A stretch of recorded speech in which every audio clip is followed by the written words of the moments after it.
Angkor Wat. The mass media and even some so-called history books assure us that in year 1859, Henry Mohot discovered this amazing city that was lost in the jungle, and they even assure us that even the locals didn't know about it, which is not even mainstream history. Just one of the numerous earlier mentions of Angkor Wat is this Japanese map.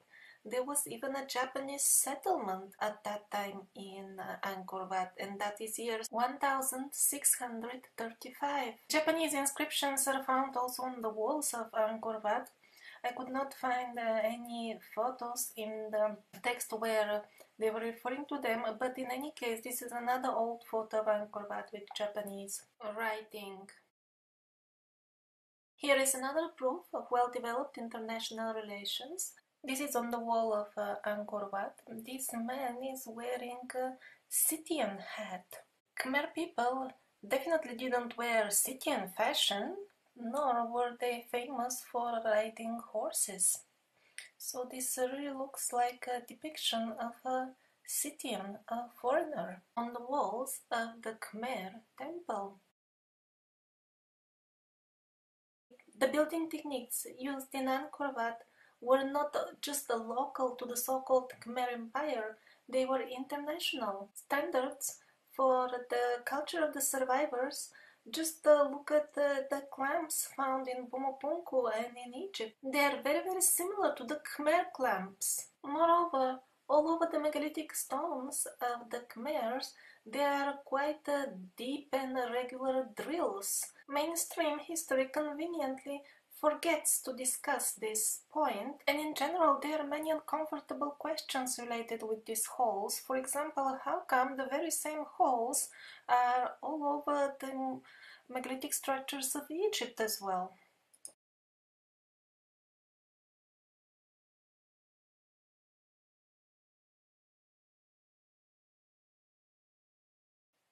Now, very similar holes are found even in nowadays US.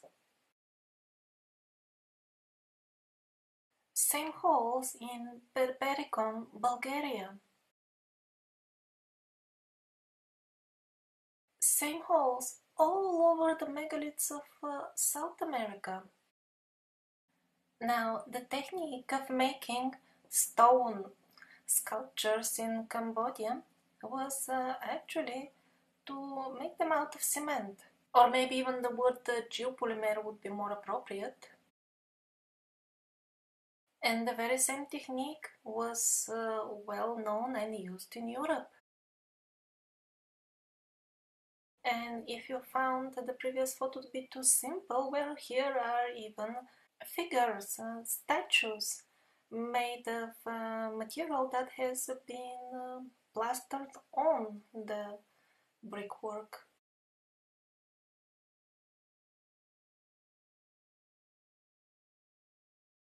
Now, stones like this make some people doubt that Angkor Wat was actually built on the top of already existing a really very ancient site. They find the technique used on this particular piece to be similar to the so-called pancake technique, like this very interesting example from Indonesia. They call it pancake because it seems to be made of soft layers of stone. Well, soft at the time that the structure was being made. Another pancake example from the Ural Mountains of Russia.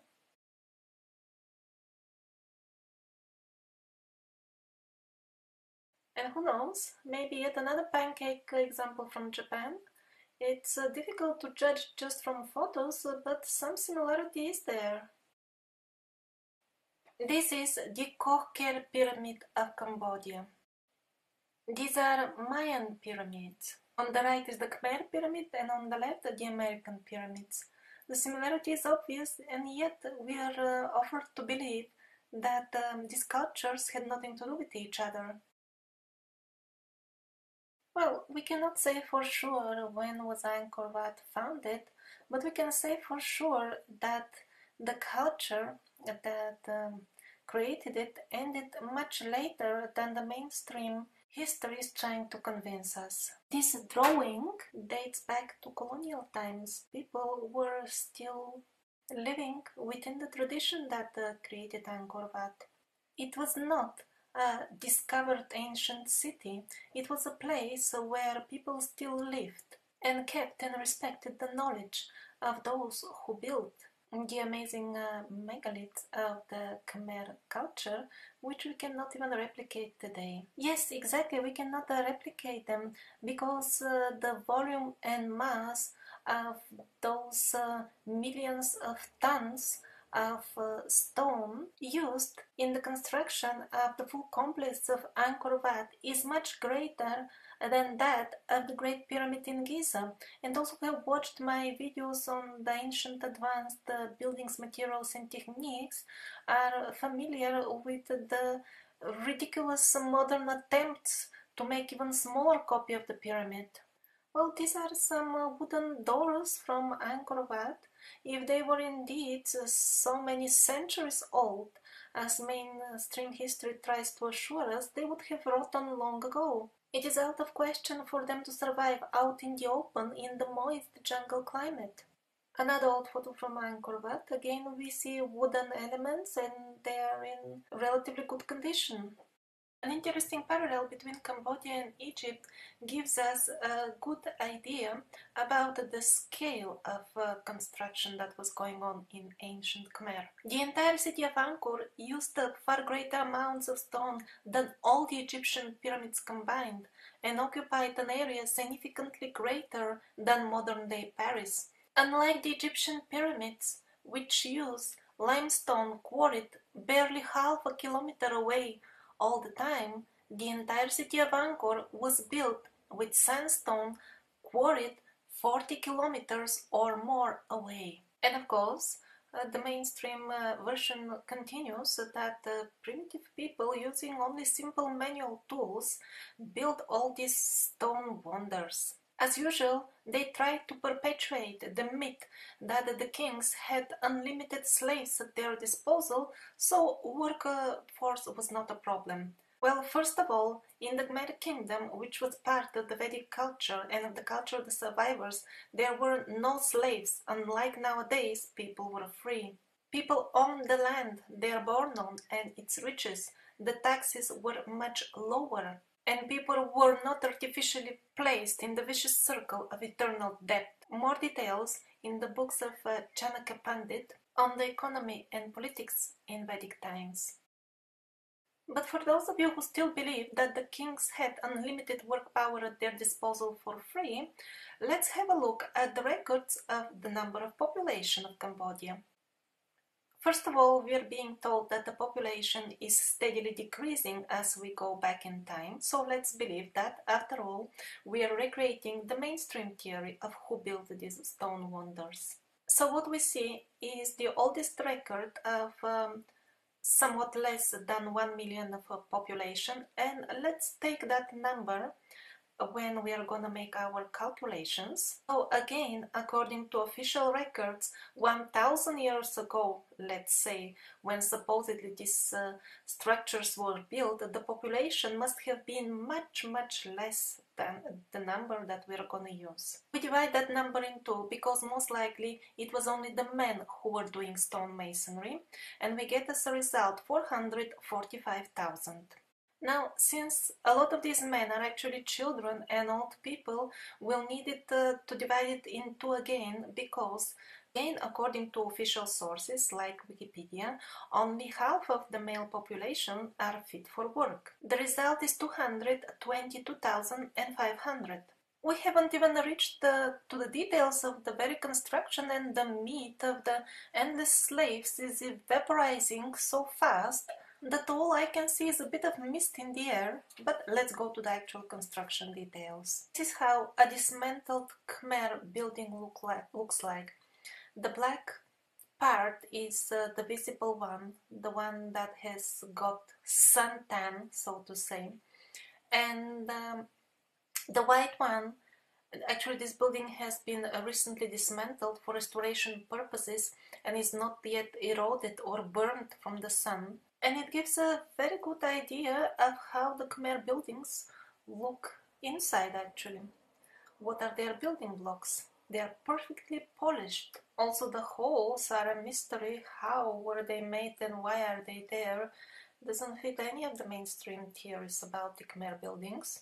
Here are a few more examples showing that the inside of the blocks that is not visible, that is inside the buildings, is perfectly smooth.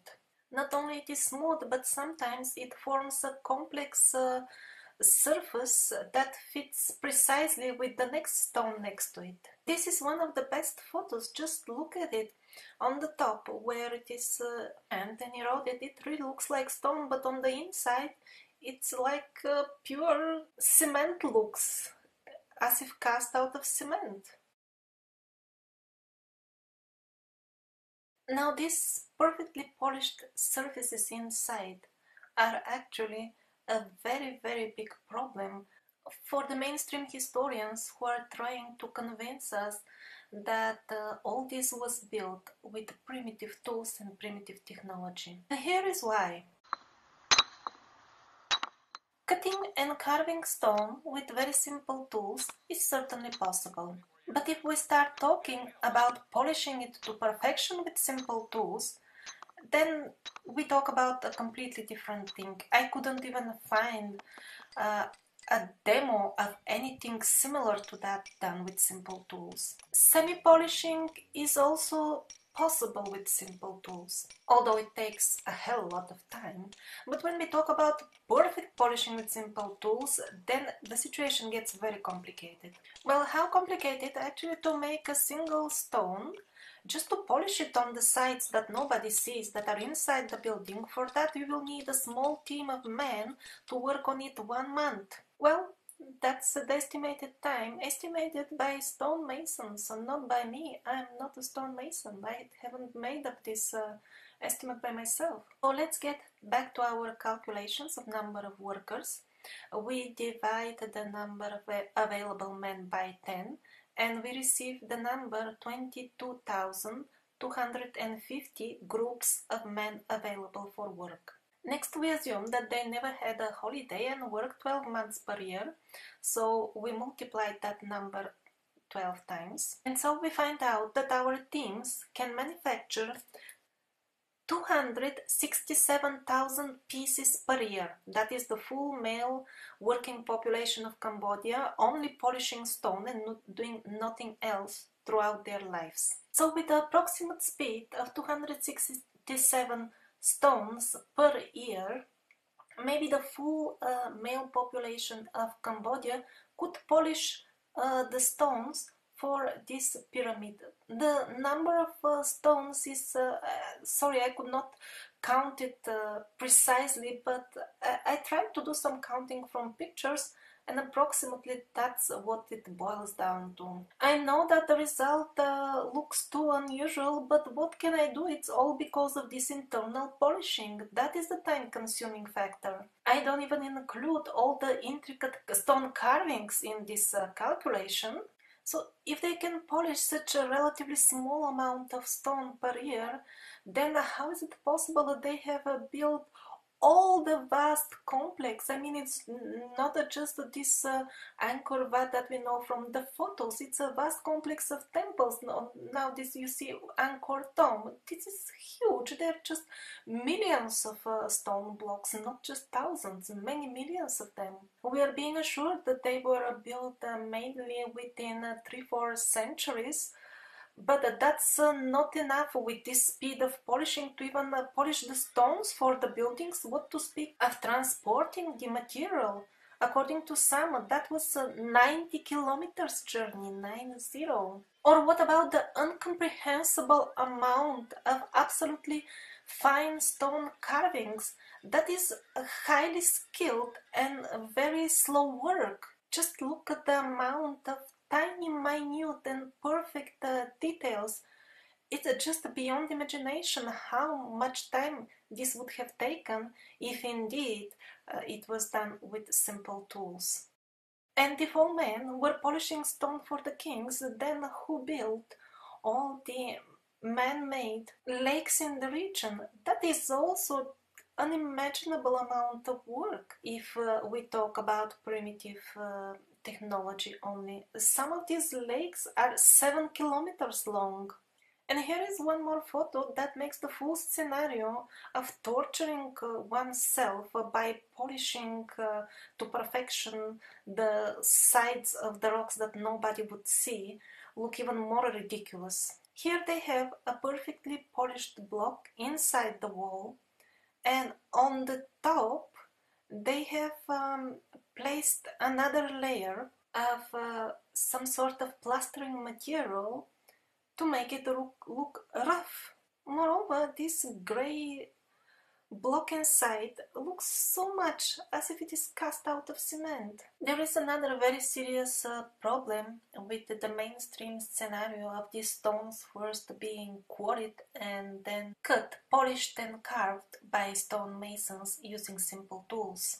The problem is that the stones are not of standard size and shape. That means that each individual stone can be shaped only after half of those that border it are ready and placed. Otherwise, the stone mason will not know what should be the shape of every unique stone. This factor just by itself will greatly slow the construction in case it was done in this manner, and would render the full project basically unsuitable for the time frame of a human generation. Because when one builds something, he usually has some idea about utilizing it within his lifetime, or at least maybe as a legacy for his children, but who would start building something that would be ready in 1,000 years? Yes, exactly 1,000 years, because if we are talking about one stone at a time, for these monuments that contain millions of stones, thousands of years as a completion expectation time is very realistic. The scenario of the building of the Khmer megaliths offered by the mainstream history is just ridiculous from all sides. It is utterly disconnected from reality, and they dare to present it to us as some sort of science with the hope that we are just simply too busy working to have time to think. They hope that with the help of the mass media they have rendered us so stupid and narrow-minded and so closed in a small reality that we will simply fail to notice that history is no longer just a record of the past events, but has been turned into a tool of manipulating our consciousness by redefining the very concept of who are we.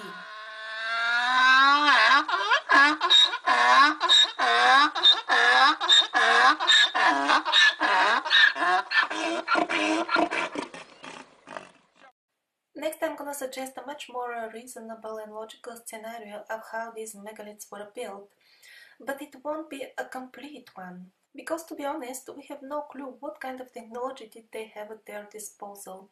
And certain elements make me doubt that they might have had something like electricity or even some more advanced form of energy. The thing are these holes. Many of them are found inside the so-called stones, which were actually, it seems, building blocks that were cast out of geopolymer or concrete. So over there, those holes, it seems, were part of the casting process. But what about the holes that are on the visible side? They look like drill holes that have been made after the construction was over, and the official explanation is that some sort of casing was hanging from them.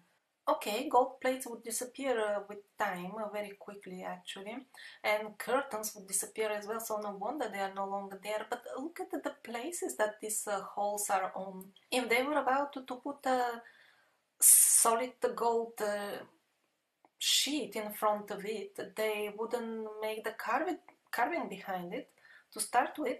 It's also an odd place for a curtain, And there are so many of them actually, of these holes all over the place.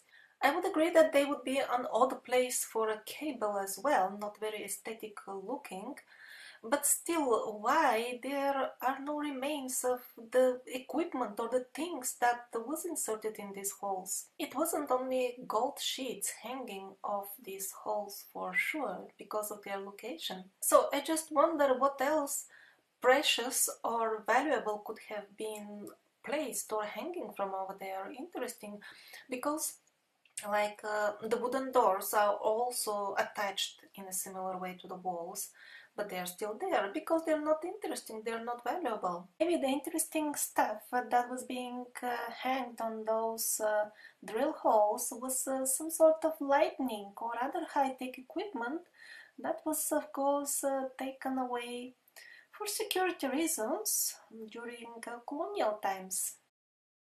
We may label the Khmer people as primitive as long as we wish, but in reality the artifacts show different. Look at this photo.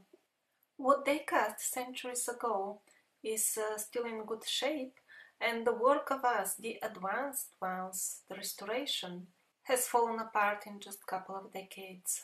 Now, actually from the Khmer region we can get very valuable information on how the famous polygonal megalithic masonry was actually made. We have no such information on other locations like Peru, for example, or Egypt, because over there we don't see the gradual development in such a detail, while here we can really trace how this process of building evolved or devolved. In other locations we see it as a ready-made process and we have no clue how they were doing it, but here we will actually see step by step how they started or how they stopped doing it. Many Khmer buildings are simply straightforwardly made of bricks, and that gradually develop into polygonal megalithic masonry, or at least that's what people usually accept. In reality, it could be even the other way around, because this timeline is suggested by the mainstream history, and that seems to be highly unreliable. It could have been the other way around, but for my purpose that doesn't even matter. Was it an evolution or a devolution? Most important is that we have clear evidence of how polygonal masonry was done. In Prasad Kravan, we have brickwork and then figures that are cast on it. Well, this particular photograph is extremely informative because it gives us a clue about how exactly were these images placed on the wall. Do you notice how the original black layer with the tan has fallen off and newer looking bricks are showing below this layer? While the top layer is simply plastering with the same material as the bricks below it. Well, simple, at least simple for the Khmer people, not for us, because if we were doing the plastering it would be one continuous layer spread onto the wall. But here we see that even the plastering follows the shape of every individual brick. So we learn a lot, but not everything from this image. And here is a very interesting close-up. Okay, the figure seems to be really one with the bricks, but yet the nose is added later on, and on a few other places, if you look very carefully, you will notice some sort of additional layer as well. Well, it's good that such details are visible. They confirm for sure that this has been cast and not, let's say, chiseled out on the ready brick wall, which is also unlikely but a possibility after all. So far we can conclude that yes, it has been cast out of soft material for sure, but we don't know exactly what kind of how did they do it. Or maybe if I'm missing out something and you can see more from these photos or have some additional information, I would really appreciate it on my email. So what we have here, first of all, these are surely bricks, look at their composition. And by the way, we're supposed to believe that this is 1,000 years old. Well, they must have known how to make good bricks. Our bricks don't last anywhere near that. Well, most likely this is just a few hundred years old, but that's another question that I'll touch later. Also, we see that they have made a special brick for the nose on the right, which makes it even more difficult to figure out how did they actually project the image onto the wall. Also, we see where part of the column has fallen down. That's another proof that the column was added later on. It's made of the same material as the bricks, but it was glued on later on. So we can learn a lot of new things about the polygonal masonry from the Khmer buildings, but not everything. It's still a complete mystery for me. How did they project after all the image on the wall? Was it some gigantic mold that was in a place and then the bricks were cast one on the top of the other, being supported by the mold in the front? I still cannot figure out. If somebody can help, please send me an email. We know so little about them, actually. Who knows? Maybe they had even some sort of what we call nowadays 3D or 5D printers. And here we see how the bricks gradually start turning into polygonal building blocks. This is a very direct and solid proof that these were not standard bricks, pre-manufactured. They were cast on the spot. Do you even notice the elegant corners? How some of the bricks even turn as the wall turns? And that's how it looks like when they start making the bricks out of cement or beton or geopolymer, call it whatever you wish. And this transition from bricks to geopolymer bricks that later on turn into megalithic so-called stones is very gradual. In the beginning it was all made out of bricks, even the statues. Now the statues only are out of cement and the bricks show from below. Same technique is used, absolutely. And this is how they look when they are not eroded, really like a solid stone. And we are told that this is a stone. Wikipedia tells us that the full Khmer megalithic structures are made out of sandstone. Well, the true nature of this so-called sandstone transpires very clearly on photos like this. This looks like a solid stone figure, but in reality it's just a thin layer of cement over the background.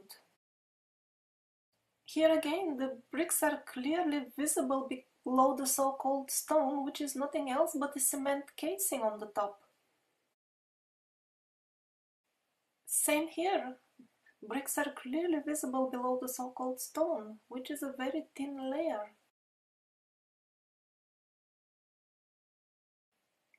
Here, besides so-called stone casing, which is just cement plastering, we'll see a very strange erosion patterns on the columns.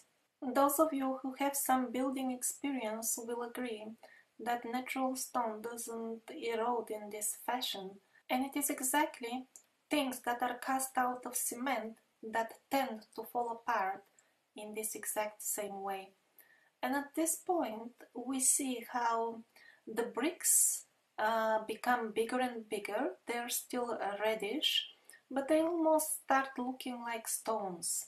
Well, I think polygonal megalithic masonry is no longer that much of a mystery.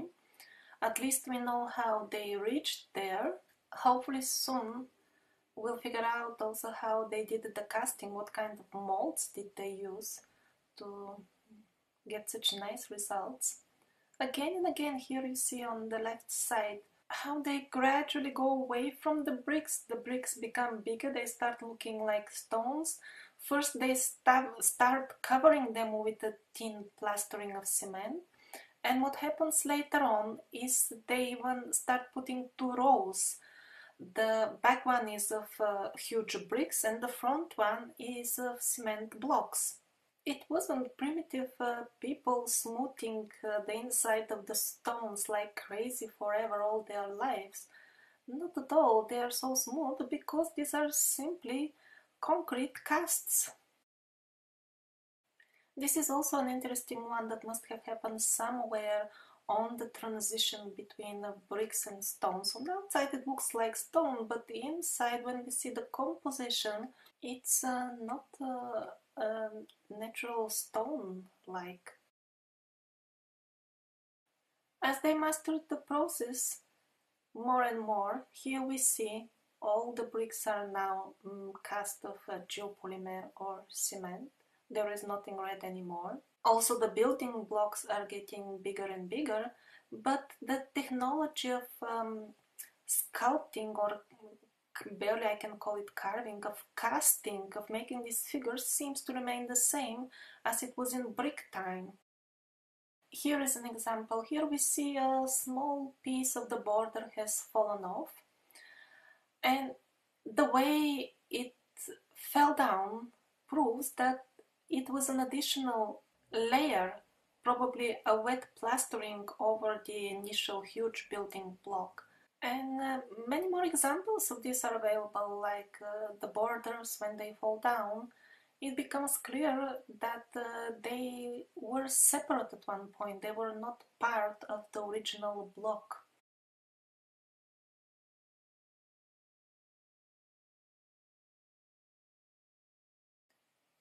Now if we come back to this photograph, we'll notice some interesting marks on the face.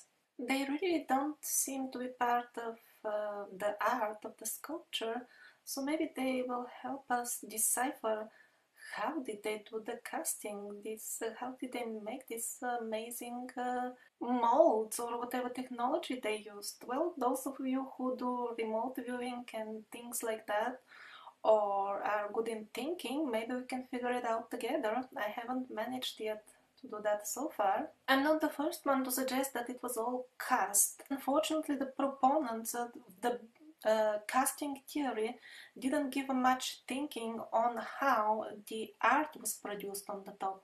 Usually they say, well, after the block was ready, a thin layer wet of plastering was applied, and they drew on it very easily because it was wet. In other words, it was more like a drawing on wet clay, so to say. That's the nearest we have experience with. But as a person with some experience in arts, I must tell you that it is extremely unlikely that they were making one stone and then covering it with plastered material while keeping the joints free of plastering. That is unlikely. And then just making a very small portion of the painting and then another small portion. No, it didn't work like that. Look at these guys. Half of their head is in one block and the upper half is on the next block. And then the joint is free of plastering material. This looks very suspicious to me. I don't think they did it that way. They either had some very, very clever technique,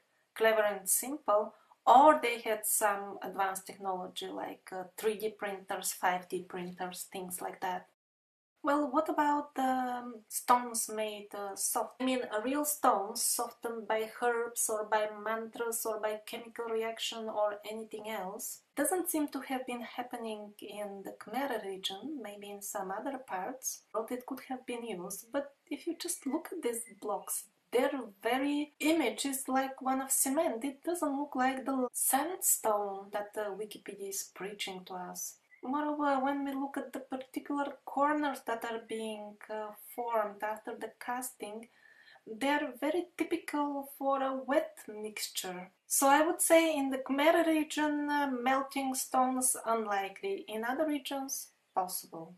Possible, but yet getting less and less likely, because the Khmers were just one of the parts in this worldwide culture. And if they were doing it by casting, the others might have done it as well that way. There are countless examples showing plastering. For example, see here below the scratches, different material shows up. Is there any need of commentary even here? Natural stones don't erode this way. And just the overall look of these ruins, these columns, it really looks like a pure cement to me. And I have a good news here.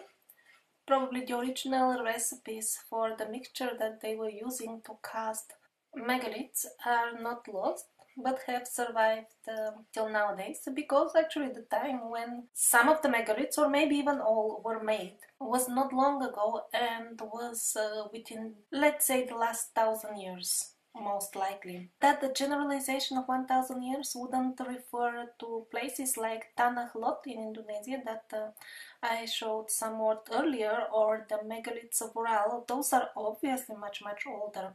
Also within that frame wouldn't fit the giant burial mounds that are found all over the world actually.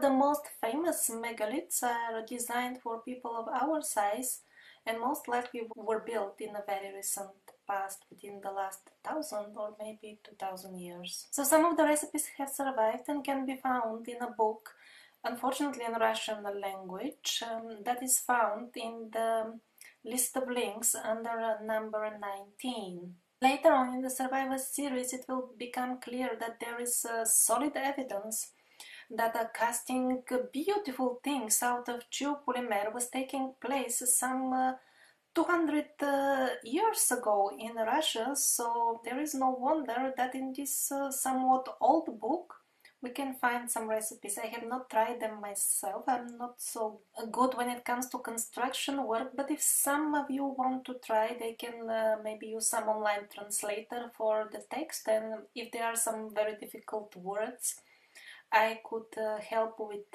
minor details, but unfortunately I don't have time to make a proper translation, complete translation. Angkor Wat is overgrown by trees. The couple of species of trees that form this beautiful covering of the temple actually, their lifespan would be usually 100 years, but in exceptional cases they may live up to 200. If it is really true, the impression that they are trying to create, that this was an abandoned city that even the locals didn't know about, and the foreigners who want to preserve the culture found it and took care of it, if that was true, the damages by the trees would have been much worse. Because if this was abandoned and forgotten really for centuries, as they're trying to convince us, then the damages by the tree roots would have been much worse. On the old photos, yes, we do see overgrown buildings, but not with very old trees. The trees are relatively thin. It's just that their roots are spectacular, but the very trees, if this abandonment would have continued hundreds and hundreds of years, they would have overgrown the place very badly. This is what the roots do to the buildings. And if you try to remove them, it gets even worse, as you can imagine. So if the place was really abandoned in the jungle environment, it would have been covered with older trees that have died after reaching the end of their lifespan. However, that is not observed. Only one of them I could find. This is the one, and if the official history timeline for the Khmer region was true, there should have been much more many of those. Nowadays, preservationists are worried because the trees are actively destroying Angkor Wat. So how come these very same species of trees started destroying Angkor Wat in an alarming rate only in recent times, and were not doing it in an alarming rate in all those centuries when they're trying to convince us that it was abandoned, you see. Please notice, yes, there are lots of roots, but the trees themselves are not at all old. They are very young, especially for jungle environment. These are very young trees. It's not that the very old trees are missing because the restoration teams have removed them. They can't remove them. Look what a really old tree is doing to the structure. If the place was abandoned indeed for a long time, they would have needed to rebuild it from scratch to get rid of the trees that would have grown. Actually, the picture that we see today, although very spectacular, is fully consistent with the idea that the place is abandoned for just the last couple of hundred of years, and that's why we see more or less only one generation of fully grown trees and no previous generations of these trees are growing. Again, remember, their lifespan is 100 or maximum 200 years.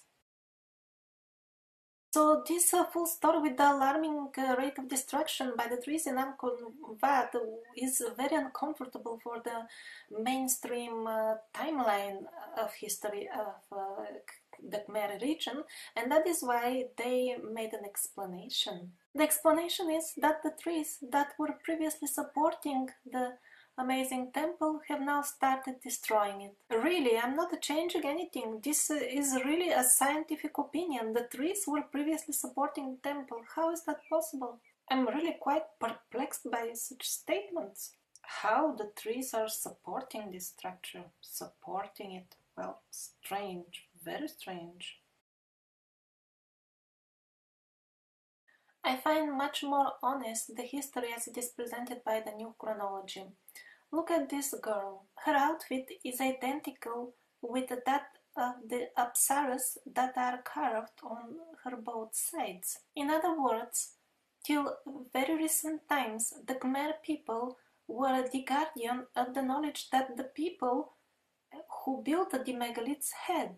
Angkor Wat was not at all abandoned. It was well taken care of by the people who belonged to the same culture. The same people depicted on the walls of the megaliths are standing alive and posing for a photography in the very recent times. What happened? How come they all forgot their culture and why? Well, this is why. On the right you see people with strange faces, the masks. In their culture they are called asuras. In my series I call them parasites. The history behind both is absolutely the same. Actually, on this postcard you see a theatrical troupe ready for a performance. A performance about the history of the human race and the asuras and what actually is going on. The performance is a history lesson in no way different than my Survivors series. But the asuras preferred that people stay uninformed and unaware of what is actually happening. That is why they savagely destroyed their culture under the pretext of colonialism. Under the disguise of secular education, they declared the history about the asuras to be fables and fantasy. And yet, the parasitic asura culture is devouring current Cambodia and erasing the last remaining bits of the beautiful culture of the survivors. And how did that happen? By importing a newly fabricated history to Cambodia. As everywhere else, with military power, people were forced to abandon their tradition and accept the new idea of who they are. Mainstream historians don't even try to hide it, they're proud of it. That's how it sounds in their own language. Local Khmer conceptualization of Angkor was eventually to be furthered and transformed by Western interpretations of the Khmer past.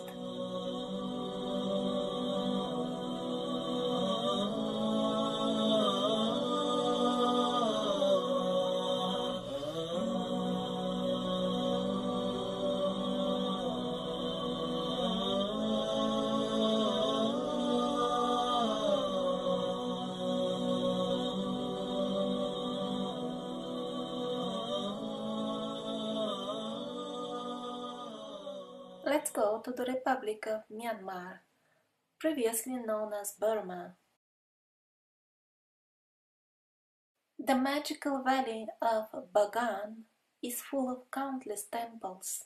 According to mainstream history, these temples belong to an ancient kingdom, and the dating is established according to the Burmese Royal Chronicles, which, according to Wikipedia, the encyclopedia of every good sheep, are detailed and continuous chronicles.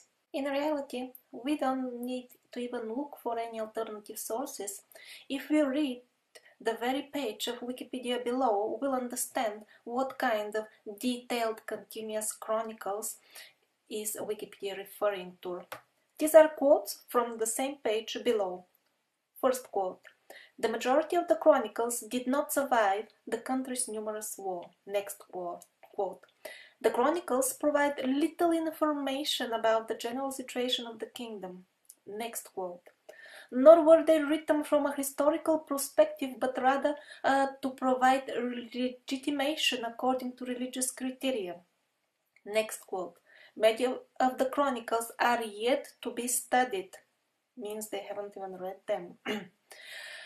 Next quote: many of the early chronicles did not survive at all. Next quote: the earliest surviving chronicles were not even the full official chronicles of their own era. Well, so it means they're from some other era. And it becomes even more clear in the next quote, which reads: the chronicles were most probably 16th century copies of the original chronicles, and moreover incomplete and partial. Well, we should be thankful that they were very honest by inserting most probably, which means that they could be written much later, for example, when they were fabricating the history of Myanmar. I found an interesting article written by a person who visited Myanmar as part of a group. They were surprised that upon their arrival they were provided with a guide unexpectedly. As their journey went on, it became clear that the guide is not only guiding them but also taking care that they don't ask too many questions and don't show unnecessary curiosity. What kind of curiosity? What is there to hide? Okay, although he's not sure what were they hiding something, he noticed few strange things, like for example, why on earth would you want to mask and cover a stupa with some other brick structure around it, like shown on the photos? Well, he couldn't figure out why were they hiding them, but apparently just before their arrival there was an earthquake that destroyed some of the casing, and they were in great hurry to renovate it and really did not enjoy people looking at this situation. Also, the temples are built of bricks that are not only European style, but even the halls are the same like in Europe. European medieval buildings have the same holes left in them for the scaffolding. This brickwork has nothing to do with the traditional Burmese building style which you can see on the left side. The use of bricks is kind of foreign for Myanmar. Moreover, they don't have such skills, this type of industry, or any industry as a matter of fact. Elements also strongly suggest foreign influence, like for example, on the right you see Myanmar wooden house and on the left a Russian one.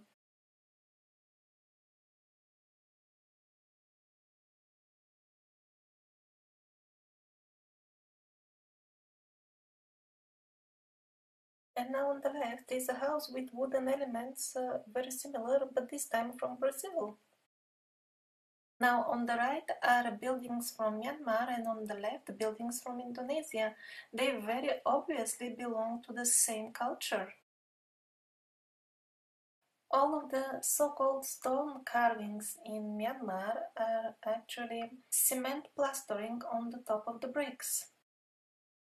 These steps also look as if made of solid stone, but on the side the bricks show from within, where it's a bit broken.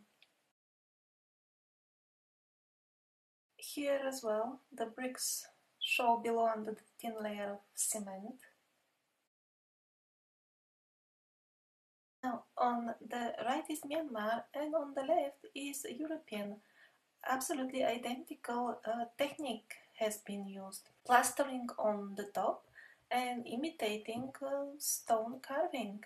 Or in other words, making stone-like sculptures out of cement.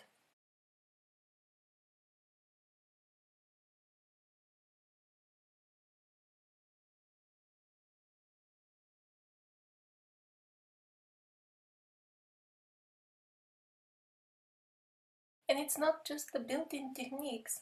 All the other elements of their culture and religion seem to be imported as well, because they're identical or very similar with the culture that is well documented to be brought by the Aryans to India. In other words, there is plentiful evidence confirming that the beautiful temples and the whole culture of Bagan in Myanmar was just a part of the worldwide old advanced civilization, which at that time was in the period of its final stages of deterioration. But we are being assured again by the mainstream science that this is all a local culture. It belonged to Myanmar only and evolved there locally. Where did, in this society, which still lives more or less in the Stone Age till nowadays, could they produce such a large quantity of high-quality cement? With great authority, the so-called historians assure us that these buildings are 1,000 years old. Well, if that's true, why don't we, the advanced ones, don't manufacture cement with the same formula that the primitive people did?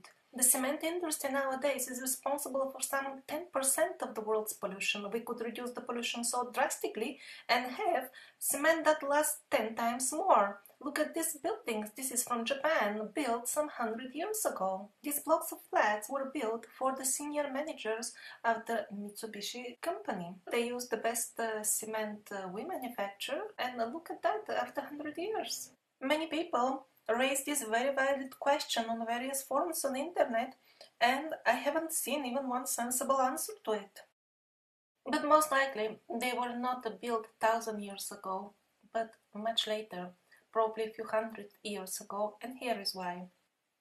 Now, this is the situation with the doors of these so-called ancient temples.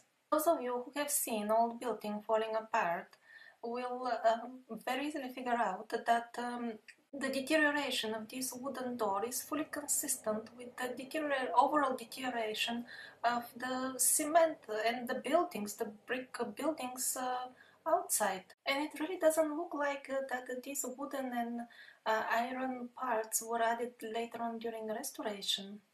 As you can conclude from the lush greenery around, the climate there is not at all dry, and in such a moist environment both wood and iron would have deteriorated much more in 1,000 years than we see in reality. And most likely Myanmar is just the next example of when the rule of the survivors was artificially and fraudulently shifted way back in time to distract our attention from the fact that in very recent times, a few hundred years ago, the last people who knew about the real history of our planet were still living. But let's get back to the iron elements. These shots were taken from places where no restoration has been done, so iron with the same looks like the door is definitely sticking out from walls that have not been restored. Now, the man who wrote the article had the feeling that this is some sort of a brackets, as if cables were put in them or something like that. It is entirely possible that some sort of curtains were also hanging from these metal rings, but on the other side, other people put forward the hypothesis that all this huge complex in Bagan was nothing else but a huge power station where atmospheric electricity was connected, and that would explain this metal piece sticking out straight from the wall. It could have been transmitting that electricity that was being gathered. Possibly the buildings were both power stations and temples at the same time. And everything I've said so far about Myanmar is equally applicable about all of Southeast Asia. Now you see parallel images of Myanmar and Indonesian architecture. They are almost identical.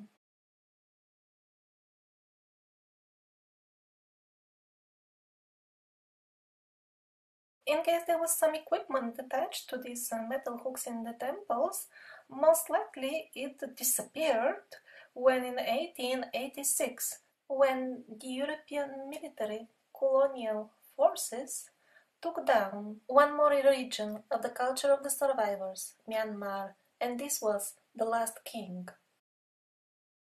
Now, this building was built by him in the 19th century, and the state of the cement is not so much better than what we saw in the buildings that were supposedly 1,000 years old, so make your own conclusions about their real age.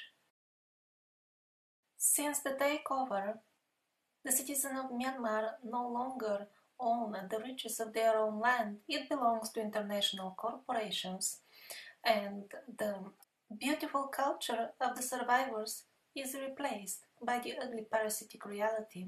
All that is called progress, development, improvement, international help, and a transition to a better society.